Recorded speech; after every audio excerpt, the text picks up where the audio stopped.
People today, some people today that consider themselves progressive or leftists talk about supporting the Syrian revolution as a sort of democratic, secular alternative to the government. I wonder what's your assessment of who the opposition forces are today and whether or not the opposition ever had a realistic aim or possibility of installing a democratic, secular alternative to the Syrian government.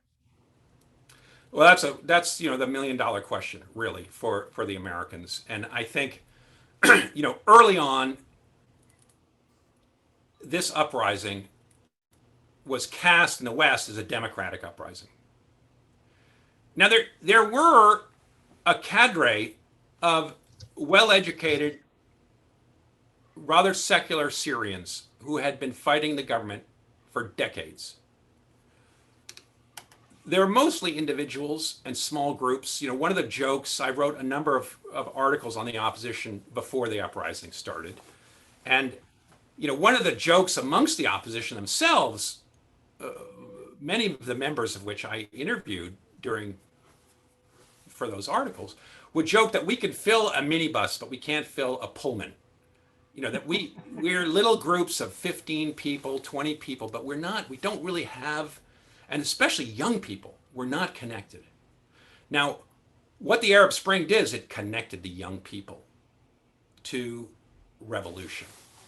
But there was no organization. There were no institutions. Assad had destroyed all of the institutions. The Muslim Brotherhood had been uprooted very violently in the 80s. And so unlike Egypt or other places where the Muslim Brotherhood could be the central tent peg for opposition, there was no real Muslim Brotherhood institutions in Syria. And it lacked any kind of coordination. And Syria is a very fragmented country in the terms that there's Kurds and there's Armenians and Christians and Druze and Ismailis and there are tribes and there are cities that compete with each other. So it wasn't a naturally unified place once the top blew off.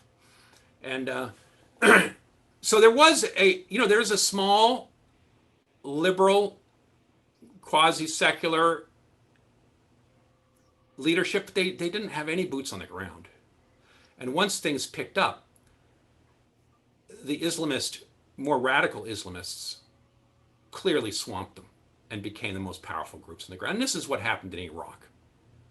Once the shooting began after the American occupation, the radicals came out on top, and Zarqawi and others became the most powerful force. One of the most powerful forces, but there was ISIS, and there were other groups around Damascus that were be totally unappealing, and they're not Democrats. And in the Friday, there would be Friday demonstrations for the first part of this, and each Friday was named. And it was named largely by external people in Sweden and others on a Facebook page that was trying to organize this. But never did they use the word democratic, at least almost never. What they used are words like hurriya, freedom, dignity, bring down the regime, Assad's got to go, and freedom and dignity. Why? Because everybody from the most conservative Islamist to the more secular people could embrace this language of freedom and dignity and justice without getting into particulars of how are we going to organize a government. Because they didn't agree. And they were trying to build a big tent and not get into the finer tunings of what kind of government are we going to have. And that meant that there was a big elite of well-educated people in Paris, in the United States, that the US government, the French government, and other governments were trying to organize, that were coming out with democratic constitutional proposals, which were there. But of course, America had no chance of getting those people to govern Syria because they weren't holding guns. What Harvard-educated Syrian wanted to go down on the streets with a Kalashnikov? They didn't. They expected America to come in and put them in power, a little bit like the Shalaby phenomenon. And America wasn't going to do that. And so that meant that the Islamists became ever more powerful.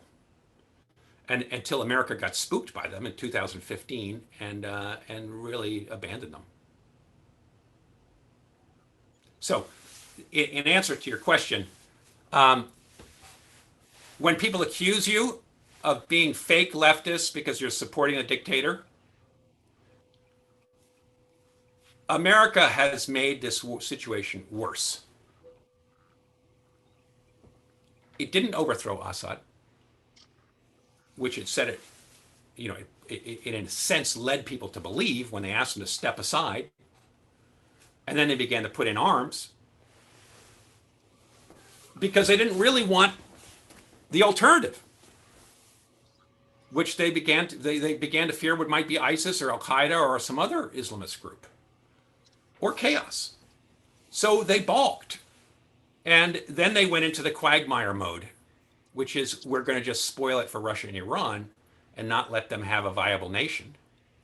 And we'll keep our troops there at a minimal footprint because we have a local militias. And James Jeffrey, in an interview just this week, the special envoy to Syria, called Mohammed al-Jawlani, the head of Idlib province, an American asset, an asset to America. And this Jawlani, who runs the Hayat Tahrir Sham, which used to be al-Nusra, al-Qaeda in Iraq, was sent from Iraq to Syria by Caliph Baghdadi, who was the head of ISIS, to set up shop in Syria. And he built al-Nusra, which was the branch of al-Qaeda in Syria that was going to be the Syrian side of the Iraq and Syria, the Islamic State in Iraq and Syria. Eventually, Jawlani split from Baghdadi, Caliph Baghdadi. He renounced him, his allegiance to him, and said he was allied with Zawahiri, the head of al-Qaeda in Afghanistan. Then he renounced a few years later Zawahiri, and he says, I'm not going to attack the West. And he has found an accommodation, not only with Turkey, but ultimately with the American envoy. But that's what James Jeffrey, when he looks at these guys, and he looks at Turkey, and he looks at the YPG, the Kurdish troops, he sees assets. He says, because we can't put any brutes on the ground, American people won't accept it. We have to deal with the allies we have. And those are these three groups: Erdogan, Jawlani, and the Kurdish forces, which we prefer, but those are our three allies in order to deny territory to Iran and Russia. So, America has made the situation worse. If we had not pumped in aid, organized the various Arab states to throw in military arms and facilitated them getting arms so that they could send them to Syria, the civil war would probably have been over a long time ago, with a lot less dead people, a lot less destruction, and more or less the outcome that we have today, except for that 30% in the north, would still be owned by Assad. Thank you. Just one point to clarify.